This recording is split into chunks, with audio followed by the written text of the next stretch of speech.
नोरमा group, जो सोचता है वो करता है। आपके अपने सपनों का आशियाना।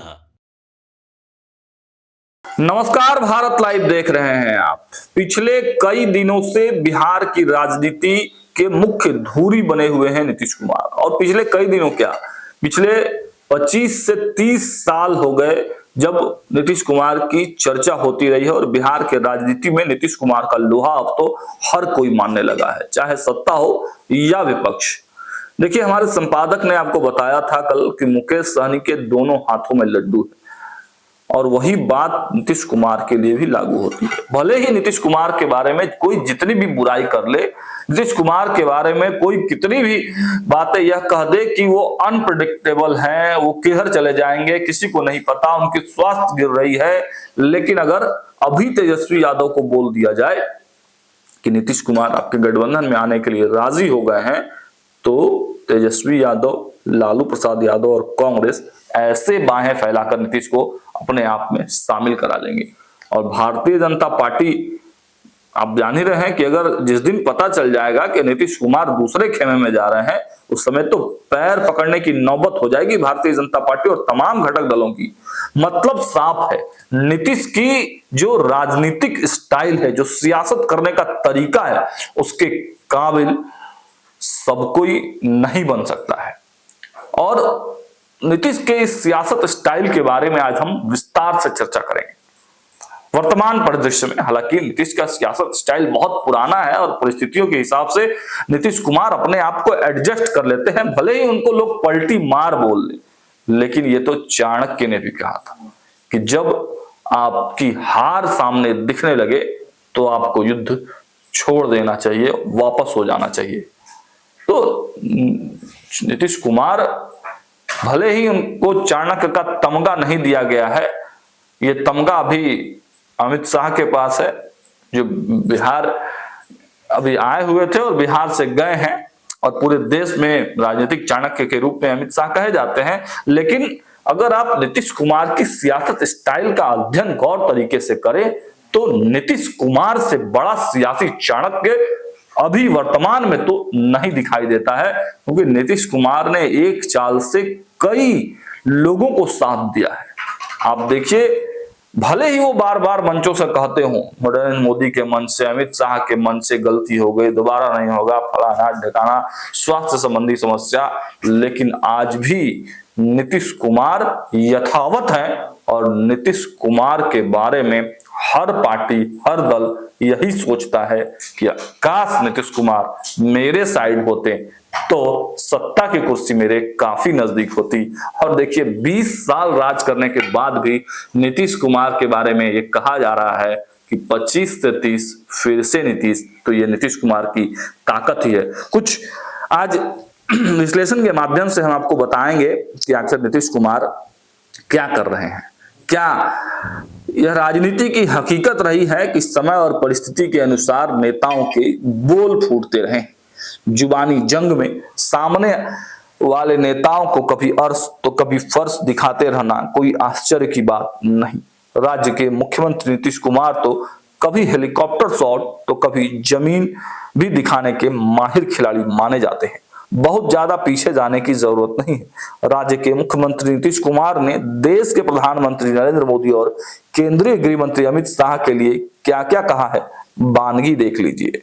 रविवार यानी 30 मार्च 2025 को राज्य के मुख्यमंत्री नीतीश कुमार ने केंद्र सरकार की भूरी भूरी प्रशंसा करते हुए कहा कि केंद्र सरकार ने सहकारिता के क्षेत्र में लाभुकों को हर संभव मदद पहुंचाई। साल 2021 में सहकारिता मंत्रालय के गठन के बाद से अच्छा काम हुआ है, इसके लिए अमित शाह को बहुत बधाई देता हूं। साल 2024 में बिहार को मिली केंद्र की सौगातों का जिक्र करते हुए सीएम ने प्रधानमंत्री नरेंद्र मोदी और अमित शाह के प्रति आभार प्रकट करते हुए कहा कि बिहार में बहुत अच्छा काम हुआ है। सीएम नीतीश ने आगे कहा कि विशेष आर्थिक सहायता के रूप में सड़क, उद्योग, स्वास्थ्य, पर्यटन एवं बाढ़ नियंत्रण के लिए प्रावधान किया गया है।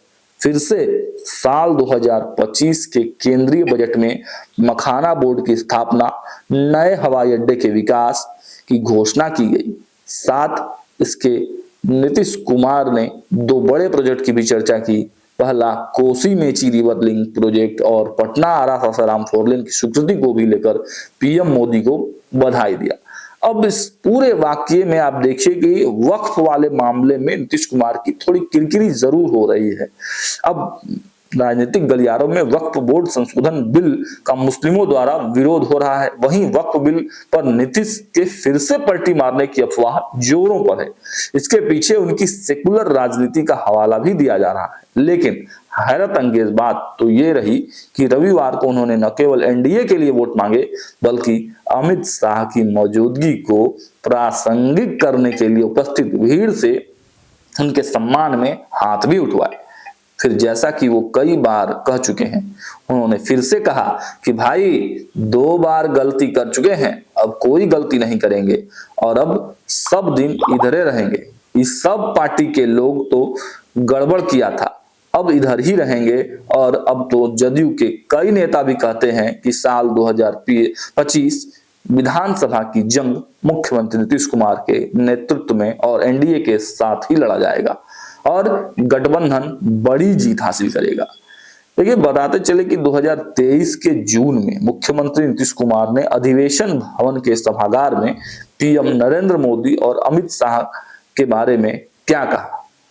उस दिन बीजेपी की नीतियों पर तीखा निशाना साधते हुए नीतीश कुमार ने सीधे तौर पर प्रधानमंत्री नरेंद्र मोदी और गृह मंत्री अमित शाह का नाम नहीं लिया, लेकिन उन्हें आड़े हाथों जरूर लिया था। नीतीश कुमार ने केंद्र के प्रति अपनी खासी नाराजगी जाहिर की। नीतीश कुमार ने सबसे पहले पत्रकारों को संबोधित करते हुए कहा कि ये लोग आ जाते हैं, छापते कुछ नहीं है। उन्होंने मीडिया पर कब्जे का आरोप लगाते हुए कहा, सब लोग पत्रकार लोग आ जाते हैं, आज आप लोग पर कब्जा कर लिया है। फिर नीतीश कुमार ने जनता से संवाद करते हुए कहा, इस सब बतवा बोलेंगे तो कोई छापेगा जी, सब चीज पर कब्जा कर लिया है, कुछ नहीं छापता है। सभी लोग आ जाते हैं, कुछ नहीं छापता है, उन्हीं का बात छापता है। मुख्यमंत्री नीतीश कुमार ने बीजेपी के पूर्व प्रधानमंत्री स्वर्गीय अटल बिहारी वाजपेयी का नाम लिया। उन्होंने कहा कि श्रद्धेय अटल बिहारी वाजपेयी तो उन्हीं के पार्टिये के थे, ये लोग कोई का नाम लेता है जी, न बापू का नाम लेता है, ये तो अपने पार्टिये का नाम नहीं लेता है। श्रद्धेय अटल बिहारी वाजपेयी का नाम लेता है, मुरली मनोहर जोशी का नाम लेता है, किसी का लेता है जी, बहुत बढ़िया काम किए थे जब हम लोग साथ में थे, कोई और का नाम नहीं लेता है। जान लीजिए, ये लोग किसी का नाम नहीं लेगा।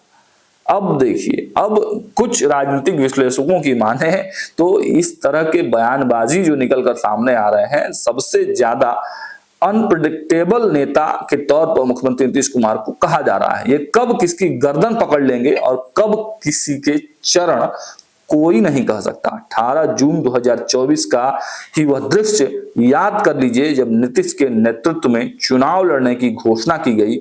उस बैठक में पीएम नरेंद्र मोदी के पैर पकड़ते हुए दिखे।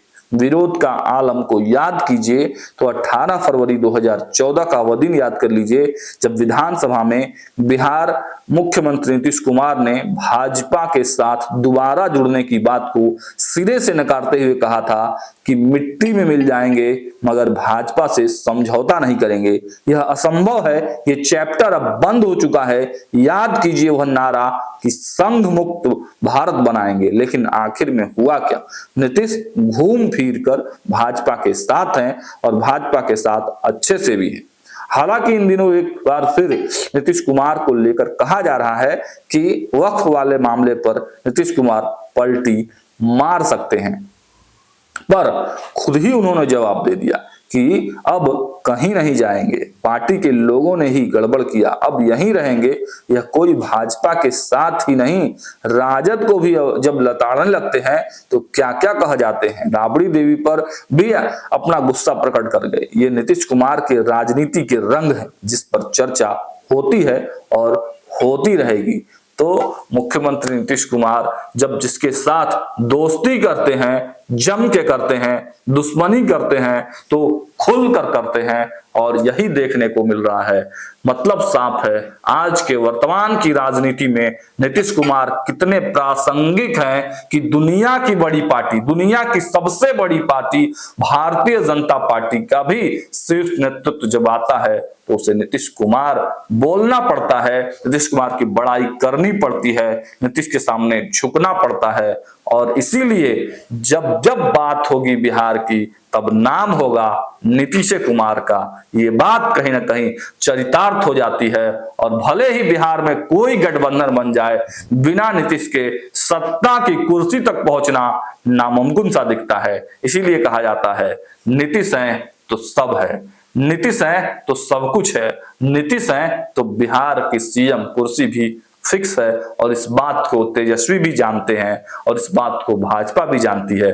अब देखना होगा कि नीतीश के बाद क्या निशांत वाले मुद्दे पर भी ये पार्टियां इसी तरह से होड़ मचाती हैं, जिस प्रकार आज नीतीश को अपने पाले में रखने के लिए, नीतीश को अपने साथ मिलाने के लिए होड़ लगी हुई है। क्या निशांत के आने के बाद भी यही स्थिति रहता है, या फिर नीतीश के साथ ही नीतीश की माया भी समाप्त हो जाएगी?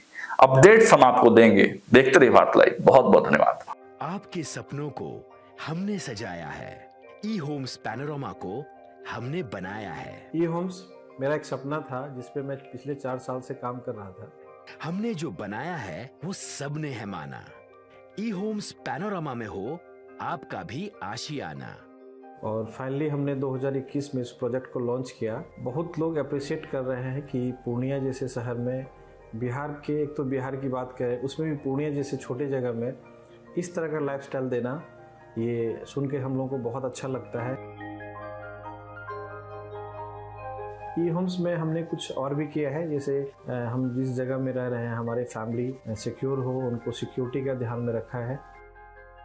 आपकी सुविधा और सुरक्षा आपके लिए खास है, ये आपका विश्वास है। इसमें आर्टिफिशियल इंटेलिजेंस का 7 लेयर सिक्योरिटी का हमने इस्तेमाल किया है। लश ग्रीन कैंपस को बनाया है, यदि हमारा बाउंड्री वाल है तो वो वर्टिकल गार्डन है।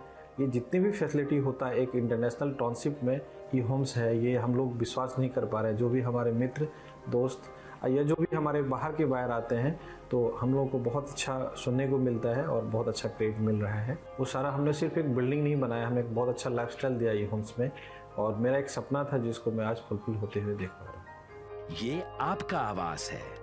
ई होम्स पैनोरामा में अब आपका निवास है। E Homes Panorama, luxurious lifestyle redefined. Panorama group, जो सोचता है वो करता है।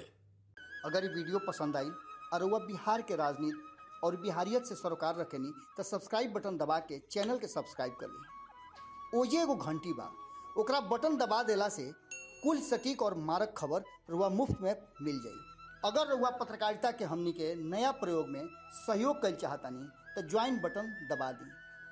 पेटीएम नंबर नोट कर ली 9386 816